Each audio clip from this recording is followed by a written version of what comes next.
Comme annoncé en début de journal, nous recevons le ministre de la Poste, des Technologies de l'Information et de la Communication, Bruno Koné. Avec lui, nous parlerons de la qualité des services, de la téléphonie mobile et de la connexion Internet. Il y a des grincements dedans, monsieur le ministre. Bonsoir. Bonsoir, monsieur. Alors, que dites-vous quand on dit qu'on parle de mauvaise qualité au niveau de la prestation?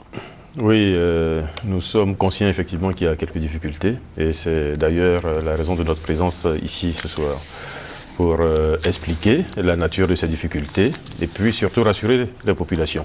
Alors quels sont les éléments qui composent cette qualité dont on parle, monsieur le ministre? La qualité de service, pour l'apprécier, les indicateurs sont simples. Quand vous passez une communication, il faut que de bout en bout, elle se passe normalement, hein, que la communication perte et qu'elle arrive chez votre correspondant sans difficulté et que l'appel ne se coupe pas et que votre son soit audible chez votre interlocuteur.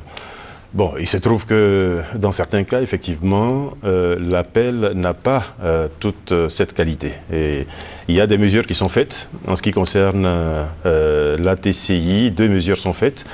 Une qui est faite mensuellement et une autre qui est faite semestriellement. Et tout cela permet de savoir à quel niveau chacun des opérateurs se situe.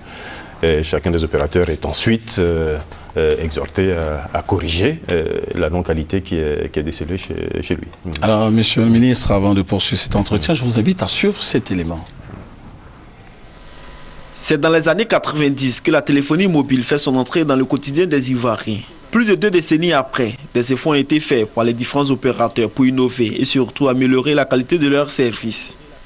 Si ces efforts sont reconnus, ils sont jugés insuffisants par les consommateurs. On peut trouver des communications à 25 francs dans les rues, mais il reste à améliorer certains services comme le réseau où par moment c'est défaillant. Souvent tu vas appeler, on te dit non, tu manques de crédit, pourtant tu sais que tu as encore des unités, mais tu ne peux pas lancer d'appel. Il y a des souscriptions qu'on nous donne. On nous donne par exemple des minutes gratuites. Mais souvent, lorsqu'on souscrit comme ça, on n'arrive pas à bénéficier de ces minutes gratuites-là. On nous enlève souvent des unités quand on ne sait pas où ça va. Pendant les périodes de fête, pour appeler, il n'y a pas de réseau. Souvent, si tu appelles, tu tombes sur une autre personne. Si quelqu'un que tu ne voulais pas appeler, tu tombes sur la personne décroche. Ce n'est pas la personne à qui tu voulais parler. Donc c'est un peu compliqué. Puis le coût aussi, souvent, c'est un peu trop cher. À côté du réseau téléphonique se trouve l'Internet. Le Wi-Fi, la connexion sans fil, laisse à désirer. À l'université Félix Houphouët-Boigny d'Abidjan, les étudiants en font les frais. Dieu merci, ils nous ont apporté la connexion. Mais malheureusement, il y a trop d'échecs. Quand on veut faire les recherches, c'est difficile qu'on ait vraiment la connexion normalement. Même quand on voit que le signal est bon, il est souvent difficile de se connecter. Mais quand on se connecte, souvent, ça vacille. Ça fait qu'on se connecte difficilement pendant 1 heure de façon ininterrompue. Donc à chaque fois, on doit revenir à zéro. Plainte au niveau de la téléphonie mobile, grincement des dents au niveau de l'Internet. L'accès aux nouvelles technologies présente un coût d'inachevé à en croire les usagers. Alors, monsieur le ministre, c'est une réalité. Alors, on peut parler de cahier de charges qui n'est pas respecté. Alors, est-ce qu'il y a des mesures prises par votre ministère? Bien sûr.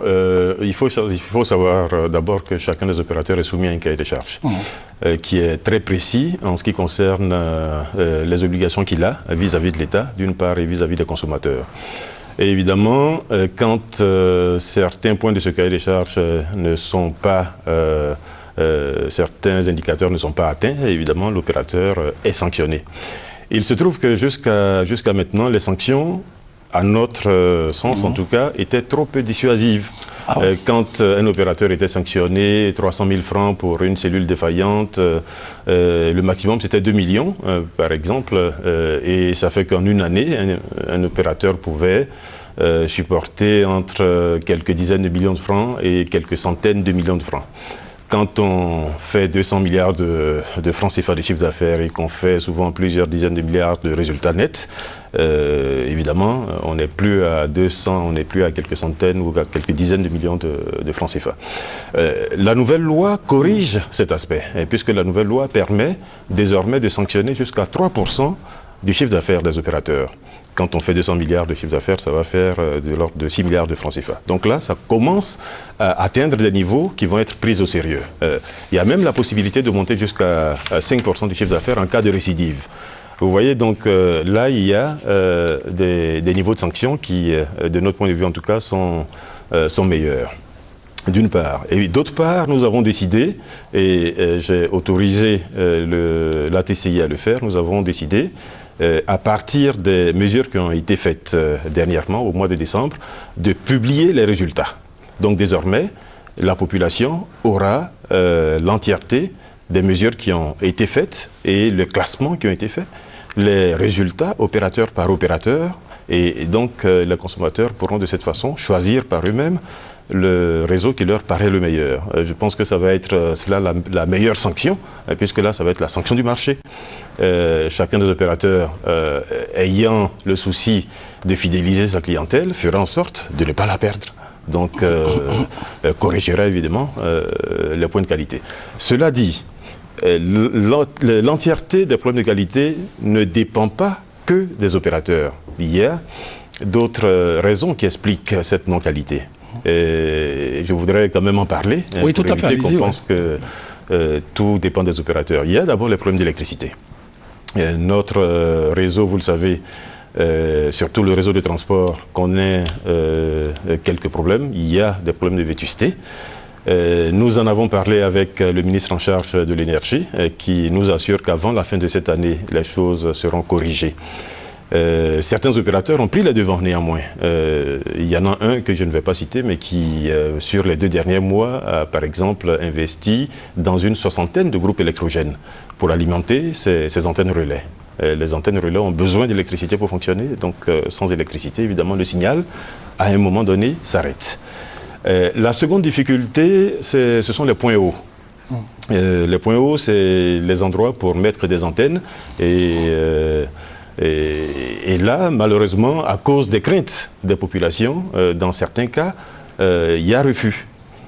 Donc, certains points noirs ne peuvent pas être couverts, ne peuvent pas être alimentés, tout simplement parce que les riverains s'opposent, alors que les antennes relais n'ont absolument aucune nocivité. C'est important de le dire. Peut-être parce que ces populations n'ont pas été suffisamment aussi sensibilisées. C'est la raison pour laquelle nous en parlons, oui, pour rassurer la population. Des mesures ont été faites au plan mondial, par l'UIT, par l'OMS, par d'autres organismes, et tout cela démontre qu'il n'y a absolument aucune nocivité. Le téléphone que vous mettez sur votre oreille présente plus d'ondes, plus de nocivité en tout cas, qu'une antenne relais mobile. Vous voyez, donc il n'y a pas à avoir peur de cela. Il y a également d'autres discussions que nous sommes en train d'avoir parce que vous voyez bien sur Abidjan qu'il y a, même s'il n'y a pas de nocivité, qu'il y a quand même une pollution visuelle. Donc avec les opérateurs, nous sommes en train là aussi de chercher des solutions alternatives qui existent aujourd'hui, donc des antennes qui rentrent dans l'environnement, des antennes palmiers, vous voyez, ou des antennes qui rentrent dans un bloc d'immeuble, donc de façon à ne pas être visible par la population. Donc nous réfléchissons à d'autres solutions. Tout à fait. Et puis j'ajoute également la mutualisation que nous encourageons désormais, donc la mutualisation des équipements entre les opérateurs, de façon à éviter qu'il y ait 4-5 antennes relais au même endroit, là où 1 ou 2 antennes peuvent supporter la totalité des paraboles des opérateurs. Vous voyez, donc des choses se font. Il y a d'autres raisons qui expliquent cette non-qualité. Il y a les problèmes de fréquence. C'est long d'en parler. Malheureusement, nous n'avons pas beaucoup de temps. On aura d'autres occasions. Il y a également peut-être un autre aspect sur lequel il est important que je m'arrête un instant, c'est les vols de câbles. Ah oui. Les vols de câbles et d'équipements qui perturbent très fortement nos réseaux téléphoniques. Et d'ailleurs, une partie des problèmes d'électricité viennent également des vols de câbles, qui sont utilisés pour extraire le cuivre qui est ensuite revendu, etc. Notre pays n'est pas producteur de cuivre. Nous pensons là qu'il faut peut-être qu'il y ait une solidarité de tout le monde, que tout le monde soit gardien, premièrement, des réseaux, et qu'on signale quand on voit des travaux qui paraissent suspects, qu'on le signale aux services de police, par exemple. Et puis surtout qu'il y ait, de la part des services de police, une traque du recel de cuivre. Nous ne sommes pas producteurs de cuivre, donc il est anormal que certaines personnes soient dans notre pays exportateurs de cuivre. Vous voyez, donc là, il y a un travail d'ensemble à faire pour que la qualité globale s'améliore. Mais il faut aussi améliorer la qualité au niveau de l'université, on l'a vu tout à l'heure dans l'élément. Nous l'avons vu. Félix Houphouët-Boigny, d'Abidjan Cocody, il y a des grincements dedans. Oui. Qu'est-ce qui est prévu, monsieur le ministre? Oui, je vais en parler assez rapidement. Sur l'université, l'explication est très simple. Les installations ont été parfaitement bien faites. Ont été bien faites. Le réseau et les solutions proposées sont robustes, sans aucun doute. Mais par contre, il faut un environnement qui permet à ces équipements de fonctionner normalement. Et nous n'arrêtons pas d'attirer l'attention des responsables, de nos interlocuteurs de ces campus-là, sur les conditions qu'il faut pour que tout ça fonctionne normalement. Nous avons même eu à arrêter certains équipements, tout simplement parce que les équipements commençaient à être en péril. Voyez. Ouais. Donc, tout ça, c'est du travail qu'il faut que nous fassions. Il y a encore beaucoup d'apprentissage de la part des uns et des autres. Nous avons fait notre part, nous continuons de faire notre part, mais il est important que tout le monde, que chacun joue sa partition de façon à ce que le résultat d'ensemble soit le meilleur et soit celui que la population attend de nous. Alors pour terminer, monsieur le ministre, en France, le réseau Orange est tombé pendant 12 heures. Est-ce que des dispositions sont prises pour éviter ce scénario ici en Côte d'Ivoire? C'est important, monsieur le ministre. Évidemment, des décisions sont prises, des mesures sont prises. Nous avons eu de longues séances de travail avec les opérateurs, avec chacun des opérateurs. Et avec chacun, en tout cas, nous avons arrêté des mesures qui permettent, en cas de souci, de trouver des solutions alternatives. Évidemment, il s'agit d'équipements, il s'agit de machines. Donc, il peut arriver qu'il y ait un incident. En France, c'est un incident qui est arrivé. Ce type d'incident arrive une fois tous les 100 ans, mais il se trouve qu'il est arrivé une fois. Ouais. En ce qui concerne la Côte d'Ivoire, je peux dire aujourd'hui que nous sommes à l'abri d'un blackout sur un réseau en totalité. Nous sommes même à l'abri également d'une coupure vis-à-vis de l'international, parce que nous avons aujourd'hui plusieurs réseaux qui permettent aujourd'hui, en cas de pépin sur l'un d'eux, de passer sur les autres réseaux. Donc, rassurez-vous, nous avons aujourd'hui des équipements et un réseau de bonne qualité. Merci, monsieur le ministre, d'avoir accepté notre invitation.